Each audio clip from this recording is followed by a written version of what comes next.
in the winter of 1326, beneath a sky swollen with ash-gray clouds and the distant cries of ravens circling above an unnamed abbey in the mountains of southern France.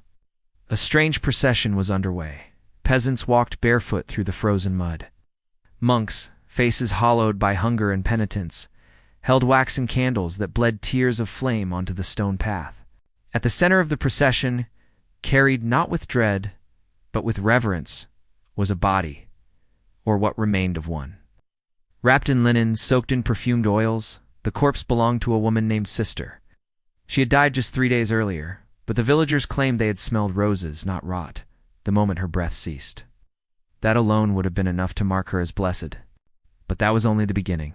They said her skin had remained soft, her cheeks flushed.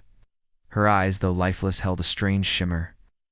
The nuns whispered she had conversed with angels in her final hours, and that her death had been a chosen sleep, not mere disease. But none of it was why her body was about to be eaten. Yes, eaten. With silver knives passed down from the abbey's crypt, the villagers gathered in the chapel, and under the watchful eyes of priests, they carved pieces of her flesh, tiny, careful slices, as one might take from a sacred loaf. These were not acts of desecration, but of devotion. What you must understand is that in that time, in that century soaked with plague, and paranoia, famine, and false prophets, the line between death and the divine had thinned to a mere whisper. To eat the flesh of the blessed, the people believed, was to ingest a fragment of heaven itself. They called it corpus sanctum, the holy body, and it was not the last time it would be served. The roots of this ritual go deeper than the abbey's cellars, deeper than the frostbitten forests that surrounded it. For centuries, Europe had teetered between piety and madness, swinging like a cracked cathedral bell. In times of plague, famine, or spiritual drought, people reached not for logic, but for flesh, tangible salvation. You see, in this age, relics were power. Saint's tooth could cure fever. A strip of robe from a martyr might resurrect a child.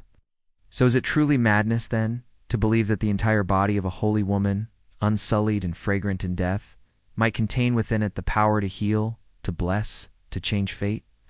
This belief was not confined to peasants or lunatics. Kings sent riders to distant cathedrals to beg for shards of bone. Midwives stitched splinters of saints' femurs into newborns' blankets. Even Pope Clement V once declared that to partake of sanctified remains, if done in reverence, is not sin, but sacrament. Of course, the Church later buried those words, but words once spoken have a way of surviving, like mold beneath marble. So let us return to Sister, her face pale as wax, and her body no longer her own. A child who had not walked in months touched a finger soaked in her blood to his tongue. Days later, he stood. A woman who had lost 6 children pressed a sliver of the saint's knuckle into her breast. That same month she conceived. Coincidence? Miracle. Or mass delusion born of starvation and sorrow. History will never say. But the truth is that what began as a single event one morning turned, miracles soon became tradition. Year after year, on the anniversary of her death, the village held what they came to call La Fête des Béatifiés, the Festival of the Beatified. And each time, a new body was presented, a new martyr, a new chosen one. Sometimes these were nuns. Sometimes they were men who had died while fasting. One year, it was a mute child said to have sung the names of angels as he bled to death from unknown wounds. Always the stories changed. But one thing remained, the ritual. To eat was to believe. To consume was to commune. And slowly, over the course of decades, the act became not only accepted, but expected. Not just by this village, but by others. Because darkness once lit spreads not with a scream but a whisper. By the year 1359, the festival had spread to 12 parishes across the Pyrenean border. Like a contagion not of plague but of belief. No longer confined to crumbling abbeys and moss-covered tombs, the ritual had spilled into open squares where velvet banners fluttered. Incense thickened the air, and the scent of roasted meat mingled almost indistinguishably with the bitter tang of sanctified flesh. But there was a problem. Saints do not fall from the sky like rain. They must be found. In the town of Varans, a place once quiet as snow and just as cold, Father Bertrand began selecting his candidates early each spring. They had to be pure, or at least appear so. The young, the meek, the ones who heard voices or cried out in sleep. Children, most often, not out of cruelty, but necessity at least. That's what the records suggest. A surviving parish log from 1361 reads, "The girl is silent, save for when she prays. Her skin bears no blemish, nor her soul, if I may judge. When she sleeps, she whispers of flame and flight. Perhaps the Lord calls her. Perhaps she is ready. Her name was Elodie. She was 10. No one remembers what Elodie looked like, not precisely. One drawing survives, etched onto the inside of a leather psalter, showing a thin face with wide, sorrowful eyes. She lived with her grandmother near the edge of the woods, known for bringing eggs to the chapel and speaking little. When asked, the villagers said she was touched, though whether they meant by grace or madness, none could agree. What is agreed upon is this: Elodie vanished on a Thursday. By Sunday, her body was presented on a dais before the altar, draped in white, her lips painted red with wine. Father Bertrand stood beside her, voice trembling with what some called reverence, and others later called fear. He declared that Elodie had died willingly after receiving a visitation from a seraph. He said her final words had been, "I go to feed the faithful." And so they ate. Not in savage hunger, but in tears. They dipped cloth into her blood, drank from cups in which her fingernails floated like pale lilies. Mothers pressed her hair into their infants' mouths. One man carved a portion of her heart into a silver locket, claiming it whispered warnings in his dreams. But here is where the story darkens further. The next year, no miracle occurred. No crops flourished. No illnesses reversed. In fact, many said things worsened. Elodie's name became a curse, then a silence. And when the next festival arrived, there was panic. No one wanted to eat a girl who had failed. They needed new flesh. This time it was a boy, 14, blonde. They called him Pascal. But Pascal did not go willingly. The documents do not record the details of his death, only that it was quick and required resolve. Yet in the town's records, a single sentence is scrawled in a different hand, different ink. Like a confession half buried beneath centuries of dust. His scream did not sound like a boy's. It sounded like a broken bell. And yet still, they ate. Now, the ritual was no longer devotion. It was desperation. An entire community teetering on the edge of famine, clutching superstition like a mother clutches her dying child. By the 1370s, the festival had become doctrine. Churches competed for the most worthy corpses. Some bodies were rumored to be stolen from rival towns. In one grim case, a pilgrim was murdered and his death painted as a holy sleep simply to feed the frenzy. And what of the church in Rome, you may ask? The church denied, dismissed, then disappeared records. They issued one papal bull, condemning the practice as heresy in 1374, but strangely, it was never distributed to the regions where the rituals flourished. Some whispered that local bishops, fearing revolts, burned the letters before they reached the pulpit. Others believed the higher clergy quietly supported the rites, hoping for miracles of their own. And yet the people believed, or pretended to. What else was left? Medicine had failed. Empires crumbled. The sky offered only omens.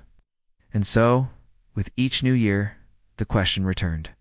Who will be our saint? The choosing became a performance. Town squares filled with whispers and guesses. Some prayed to be selected, others hid. Well, once your name was spoken by the priest, resistance was useless. To refuse was to damn the harvest, to damn your neighbors.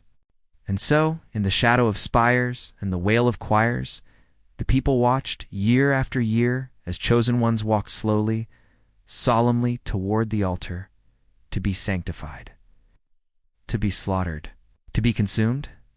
It was only a matter of time before the hunger of the devout found its way into the mouths of kings.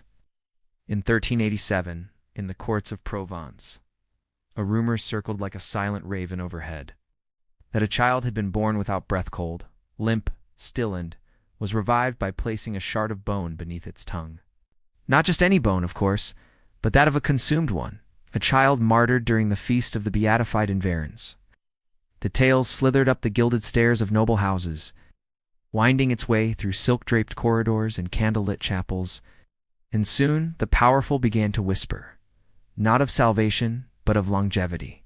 If a peasant's crippled son could walk after licking the dried marrow of a saint, what could it do for a duke whose veins clotted with rot? What could it do for a queen who had lost 3 sons to fever?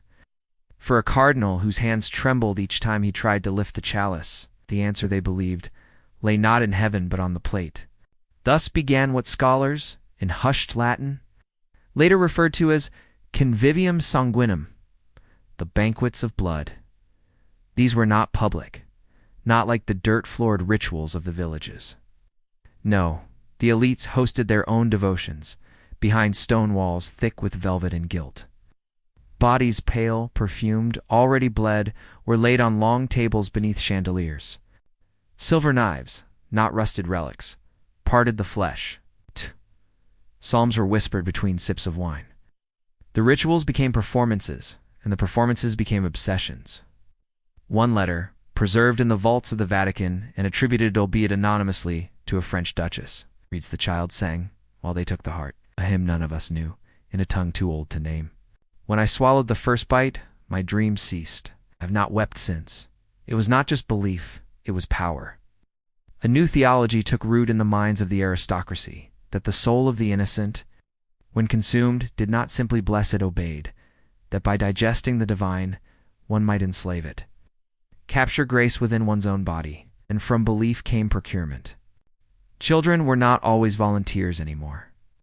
They were gathered from orphanages, from war-torn villages, from debtor families who had long since ceased to believe in salvation through prayer. A coin placed in a desperate hand, promise of sainthood whispered into the ear of a sleeping boy. In Florence, a physician named Matteo del Vescovo began experimenting with the drying and grinding of sainted flesh into powder. Mixed with honey and herbs, it became what he called manna Shelley, the hand of heaven. He sold it to nobles for 10 times the cost of gold. Those who ingested it claimed clarity, strength, even visions. And yet, there was a rot beneath all of it. Because when something sacred becomes commodified, it does not remain sacred. It becomes meat. What began in faith ended in transaction. The church, once hesitant, then complicit, could no longer pretend.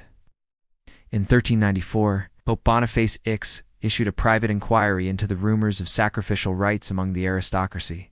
But those assigned to investigate either vanished, recanted, or like Cardinal Bernard de Lay were later found with their mouths sewn shut, their tongues replaced with dried, blackened slivers of flesh. To this day, his death is listed as an act of heretical vengeance. And still, the banquets continued. Some of the most damning evidence comes not from enemies of the ritual, but from its participants. In a now fragmented text entitled Deus Interossus, God between the bones, one anonymous noble writes, "It is not the taste, it is not the texture, it is the silence that follows. It's that moment when the body ceases to be other and becomes part of you. You feel it. A light, not above, but inside. A hunger fed, but never full. Here lies the crux. The miracle was never real. But the feeling, oh, the feeling was. Brief illusion of control over mortality. That intoxicating lie that one might eat their way out of decay. That death, if seasoned properly, could be made to obey. Of course, the flesh never gave what it promised. No one lived forever. No one ascended. But the hope lingered fermented, as all dark hopes do into tradition. And by the early 15th century, entire regions of France, northern Italy, the western parts of the Holy Roman Empire had adopted some form of the ritual. Some celebrated it only once a decade, others annually. A few most terrifyingly in the solstices, believing the thinning veil between worlds allowed the soul to pass more freely from mouth to mind. And still, no one stopped it, because it was quiet, because it was holy, because it was chosen. But all rituals, especially those rooted in bloody, eventually demand a reckoning. It was coming. By the turn of the 15th century's final breath, the sky over Europe had grown heavy with Ashriel and metaphorical. Plague returned like a forgotten god. The 100 Years' War carved the earth into 1,000 mourning cradles. Famine licked the edges of once fruitful valleys. And beneath all that suffering, the other hunger did not die. It only deepened. But something had changed. For generations, the feast of the beatified had been cloaked in piety, shielded by robes and incense and whispered Latin. But now the veil slipped. People began to speak of it not as miracle but method, not as salvation but strategy. And worse, inheritance. There are accounts scattered, half-burned, written in the margins of books never meant for light of noble bloodlines that claimed their heirs not through birthright, but by sacrifice. That the firstborn must offer their heart to be consumed by the family on the eve of winter, ensuring prosperity for the year to come. That the flesh of one's own blood carried more weight than any orphan or peasant could provide. And when rumors of these rites reached the ears of a young inquisitor named Avelin of Trier, something rare occurred. Someone chose to listen. Avelin was not a man of mercy, but he was a man of order. He had seen bodies broken by heresy, minds warped by false prophets, but never had he imagined nobles, bishops, even abbots feasting on children in the name of divine favor. He traveled by night, disguised himself as a pilgrim. In 1409, he attended a feast in the hills above Sarlat. What he found broke whatever remained of his belief in the church's silence. They were dressed in gold, their hands washed in scented oils. The victim, no older than 9, was called the Lamb. They cheered when she was presented, wept as they ate, and prayed over the bones with trembling ecstasy. Avelin did not weep, returned to Trier and wrote a single document, known now only as Mors Cultus, the cult of death. He named names, described rituals in details so vivid, scholars later believed it must have been fiction, but it was not. For within weeks of its completion, Avelin was found in his cell with his mouth packed full of salt and ash, a parchment nailed to his chest reading, "Flesh knows not the tongue of traitors." The manuscript survived, hidden, carried by monks who no longer trusted their abbots. Translated in secret, smuggled to Rome, and there, behind Vatican walls, the Church finally acted not from righteousness but fear. 1413, Pope Gregory XII issued an unpublicized edict called De Cibis Interdictus, banning the consumption of relic flesh under penalty of excommunication. Dozens of clerics vanished, chapels were burned, vaults sealed with lead and prayers. But it was too late. The feast had already fled the churches. In rural corners of Bohemia and the Black Forest and the silent hills of Asturias, the ritual endured, no longer liturgical, but tribal. Families passed it down in blood oaths and firelit stories. The body must feed the many, they whispered. One soul to save a village. And then silence. History closed over the practice like dirt over a grave. No further records, no trials, no confessions. Until, in 1903, a scholar named Henry Bellairs uncovered a sealed chest in the ruins of a monastery in Auvergne. Inside were 5 pages, crisp, unaged, written in a hand long dead. They spoke not of saints, nor of God, but of hunger. Remembers the taste even when the soul forgets the reason. The manuscript vanished weeks later from the archives. The scholar Henry was found drowned in a shallow basin of holy water. On the walls of his study, someone had drawn a lamb, in blood. You may ask, in this modern age, how such stories could have ever been believed. How they could have spread, persisted, rooted themselves in flesh and bone for over a century. But belief is not bound to logic. It is born from need, from fear, from love twisted so tightly it strangles the thing it seeks to save. And in times when the world grows dark, truly dark, people do not always seek light. Sometimes they seek warmth, even if that warmth comes from fire, even if that fire comes from a body laid upon the altar.